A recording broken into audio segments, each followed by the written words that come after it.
Hi, friends and fae. I hope that freaked you out. My name's Piper. I got a master's in folklore.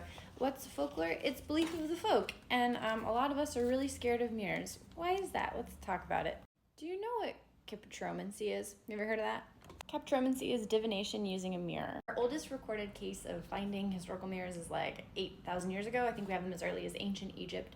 And these mirrors could be used to show you things about the future or secrets, like, can you show me my face of my future husband? Mirror, mirror on the wall, who the fairest of them all is. And then it's just your own reflection because you're a narcissist or whatever. I don't know what the story was. So how come they're so freaky?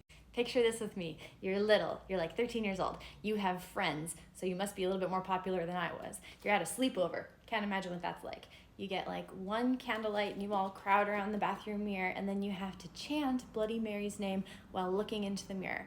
I think nowadays you chant it 3 times, but original lore, you had to chant it 13 times. And that number of times is important, and it's important for a scientific reason that I'm actually pretty excited to share with you. This is Giovanni Caputo. He is a researcher of neuropsychology, and Broski loved spooky mirrors. Here's what you had to do to be in his studies.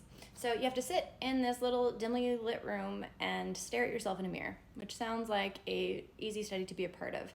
But it had to have really, really low lighting, and you had to make eye contact with yourself and not look at any other stimuli. What happened time and time again is that these participants in these studies, after several minutes in the dark, are seeing their faces morph and change as the minutes go on. Their faces often take on demonic qualities, and sometimes these people would even see other monstrous entities in the mirror.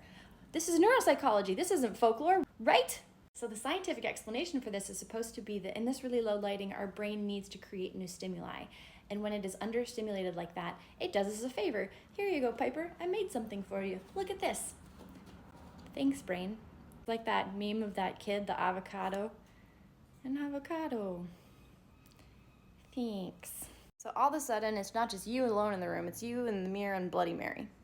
Bloody Mary's folklore was that she was someone who died a violent death. Sometimes it is a murder at the hand of a lover. Sometimes she committed suicide, but she did it in front of a mirror and her spirit became trapped in the mirror. And when that happened, she's now able to be summoned. Then there's an exchange happening here. She can help you with your divination. She'll show you something. She gets out of it is that she gets to kill you. Honestly, it doesn't seem like a great deal. Here's why the 13 chant is important, and if you do it 3 times, that might be why you and your friends at the sleepover weren't seeing Bloody Mary. When you chant it 13 times, you are buying yourself the amount of time that was replicable in these scientific and neuropsychological studies to be able to see your changes or qualities morph in the mirror. So what do? How do you stay safe from Bloody Mary? Well, the obvious one feels like you shouldn't summon Bloody Mary. A lot of cultures cover up the mirrors when you go to sleep, or you do not sleep with a mirror across from you in the bed. I have never slept with a mirror in the bedroom with me, and this is part of the reason that if you are someone who suffers from insomnia like I do, you might be awake at night, and if you're looking into a mirror and your brain needs that new stimuli, you're gonna start seeing the Hat Man over there in the corner. A lot of cultures also have us covering up mirrors when someone has passed. That way we ensure that their spirit does not get captured in a mirror, and then they're not participating in the cycle where they kill little girls in the bathroom later. So, have you done this? Have you summoned Bloody Mary before? If so, did it work? And are you going to try it? Are you going to go wander into your bathroom and chant Bloody Mary 13 times?